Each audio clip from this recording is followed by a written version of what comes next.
Shalom!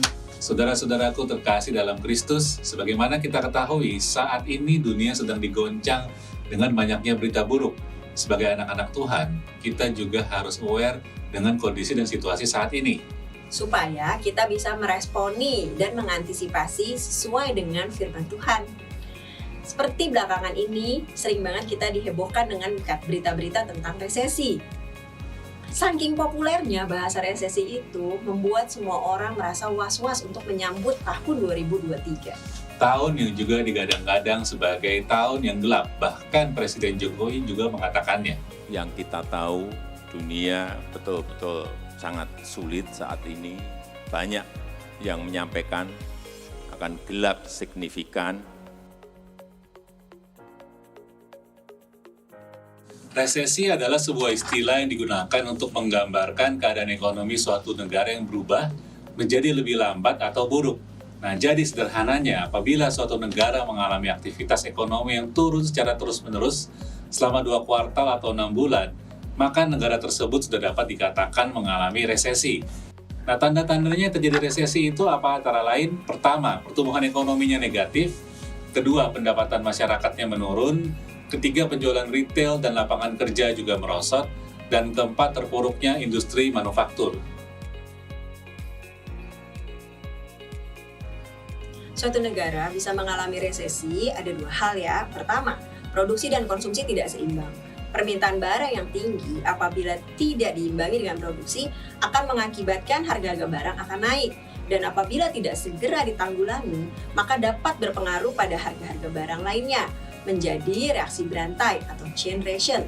Contohnya, kelangkaan minyak goreng beberapa waktu yang lalu menyebabkan harga minyak goreng mengalami kenaikan yang sangat besar.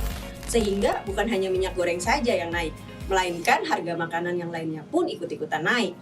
Kedua, barang-barang elektronik seperti mobil, handphone, komputer yang menggunakan chip. Kenapa bisa terjadi kenaikan? Karena permintaan barang tersebut sangat tinggi. Penyebabnya adalah perang dagang antara Amerika dan China. Kedua adalah inflasi. Data inflasi di beberapa negara terlampir di grafik ini ya. Kelangkaan barang atau produksi yang tidak dapat memenuhi permintaan tersebut akan menyebabkan harga barang naik, sehingga secara jangka panjang akan menyebabkan inflasi. Inflasi dapat diartikan sebagai kenaikan harga, barang dan jasa secara umum dan terus-menerus dalam jangka waktu tertentu.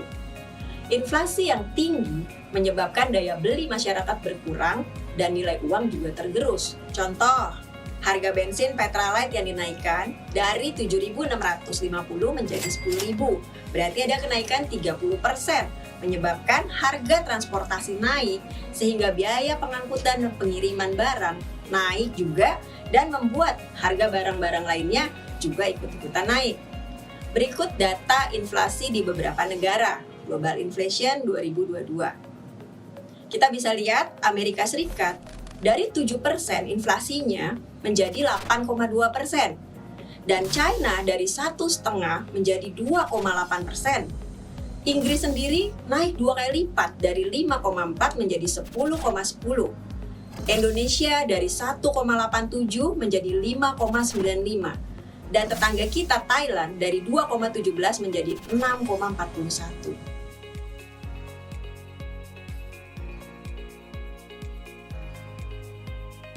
Sudah pasti ada hubungannya.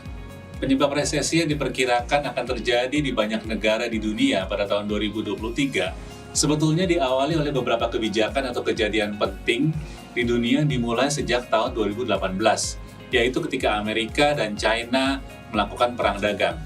Perang dagang antara Amerika dan China yang dimulai sejak tahun 2018 menyebabkan ekspor China ke Amerika dan sebaliknya dikenakan tarif yang lebih tinggi. Bahkan beberapa barang di antara kedua negara tersebut dilarang masuk. Nah, hal ini menyebabkan produksi barang menjadi terganggu dan sudah mulai terjadi tanda-tanda pelambatan ekonomi. Bayangkan apabila dua negara raksasa ekonomi saling serang, maka pastinya akan berdampak ke negara-negara yang lain juga. Belum selesai perang dagang antara Amerika dan China, dunia kembali dikejutkan dengan terjadinya pandemi COVID-19, di mana banyak orang mengalami sakit, tidak bisa berpergian, bertatap muka, dan bahkan orang meninggal dunia. sehingga produksi barang dan jasa menjadi sangat-sangat terganggu. Ternyata tidak selesai sampai di situ. Dunia yang masih digoncang oleh pandemi kembali menghadapi masalah yang tidak kalah besarnya, yaitu perang antara Ukraina dan Rusia pada tahun 2022.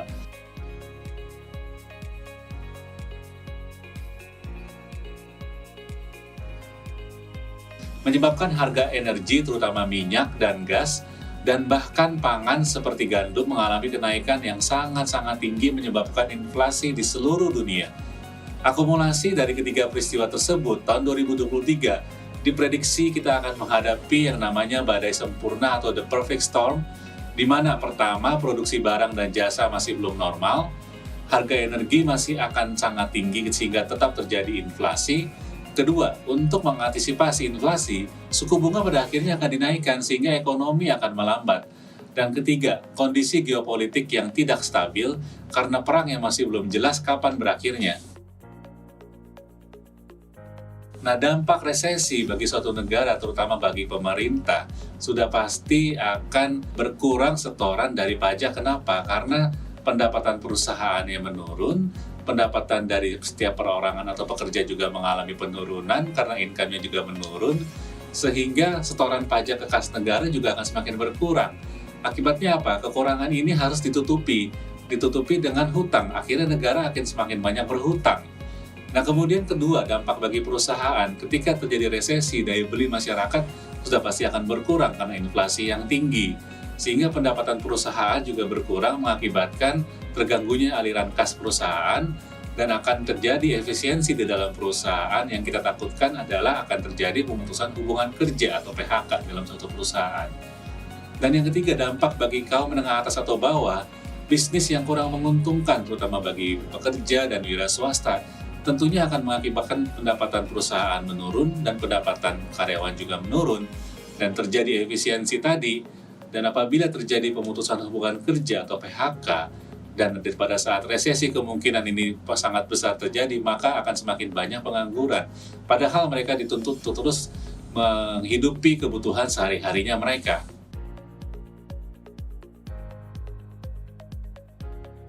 Nah, dalam menghadapi resesi 2023, ada beberapa hal yang bisa kita persiapkan. Pertama, sudah pasti melakukan penghematan, mengatur keuangan dengan bijaksana, dengan sesuai kebutuhan apa saja yang kita beli. Lebih prioritas yang mana? Sederhananya, penghasilan bulanan dapat diatur dengan metode 10, 20, 30, 40. Apa saja itu? 10% berarti sudah pasti perpuluhan. 20% berarti tabungan masa depan. 30% hutang dan cicilan, pembayaran KPR, dan lain-lain. 40% kebutuhan atau biaya hidup. Jadi grafiknya, kuenya akan seperti tampilan seperti ini ya. Dan di Ibrani 13 ayat 5, kita juga harus mengingat firman Tuhan yang mengatakan, "Janganlah kamu menjadi hamba uang, dan cukupkanlah dirimu dengan apa yang ada padamu, karena Allah telah berfirman, Aku sekali-kali tidak akan membiarkan engkau, dan aku sekali-kali tidak akan meninggalkan engkau." Tips apa saja sih supaya kita bisa dapat berhemat? Yang paling penting dalam mengatur penghasilan kita adalah membedakan antara kebutuhan versus keinginan. Keinginan atau kepuasan ya. Apa saja sih definisi kebutuhan itu? Kebutuhan pertama adalah hal-hal yang mendasar, penting untuk kelangsungan hidup. Dan kalau tidak ada, berarti tidak bisa menjalani hidup. Contohnya seperti apa? Makanan, pakaian, rumah, kesehatan, biaya sekolah, biaya pendidikan. Nah, kalau untuk keinginan, apa saja sih definisi keinginan atau kepuasan? Sebenarnya kalau tidak ada, ya tetap bisa menjalani hidup. Bisa digantikan dengan barang yang lainnya. Contohnya apa? Mainan, rokok, barang branded, buku, gadget yang terbaru. Itu bedanya definisi kebutuhan dan keinginan. Kedua, mulai menabung untuk persiapan kondisi-kondisi darurat. Seperti misalnya pendapatan yang menurun, kehilangan pekerjaan, dan terjadinya inflasi. Secara teori, dana darurat minimal sebesar 3 bulan dari penghasilan bulanan kita. Ketiga, jika sudah mempunyai tabungan, tetap berinvestasi pada instrumen yang beresiko kecil. supaya likuiditas terjaga seperti deposito atau reksadana pasar uang. Bahkan kalau bisa kita harus mempunyai asuransi.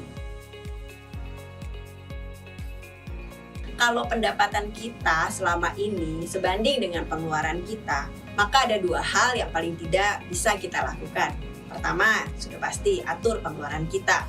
Mencoba untuk lebih berhemat dalam pos-pos yang masih bisa dikurangi. Seperti mengurangi makan di restoran, belanja yang tidak perlu, atau mengganti gadget dengan hal yang terbaru gitu ya. Kedua, tetap menginvestasikan uang kita di tempat yang tepat sesuai dengan kebutuhan kita. Sisa dari pendapatan kita harus tetap bisa kita investasikan agar uang kita bisa tetap bertumbuh. Untuk kebutuhan jangka pendek, pilihannya bisa ke reksadana seperti pasar uang atau pendapatan tetap. Atau untuk jangka yang lebih panjang bisa ke reksadana campuran atau saham.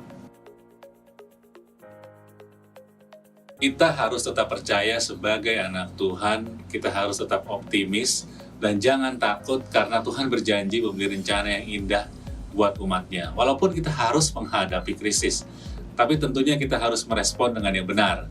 Ya, contoh praktisnya misalnya, kita harus pertama memiliki mindset yang optimis, pantang menyerah, dan berpikir positif walaupun dihadapi oleh resesi. Dan kedua, terus belajar menggali kemampuan-kemampuan kita yang baru, mungkin mempelajari hal-hal yang baru supaya kita mempunyai kemampuan yang lain. Dan yang ketiga, tetap mempelajari opportunity yang ada, karena bukan tidak mungkin pada saat resesi kita akan mendapatkan hikmat untuk mendapatkan suatu bisnis-bisnis yang baru. Bisa juga yang dilakukan secara online mungkin dengan teknologi yang sekarang memungkinkan. Namun jangan lupa kita harus tetap berharap karena kita anak-anak Tuhan. Di dalam 1 Petrus 5 ayat 7 mengatakan, serahkanlah segala kekhawatiranmu kepada Tuhan sebab Ia yang memelihara kamu. Dan di Yeremia 17 ayat 7, diberkatilah orang yang mengandalkan Tuhan, yang menaruh harapannya pada Tuhan. Mari kita sambut resesi dengan tetap berharap kepada Tuhan. Tuhan Yesus memberkati.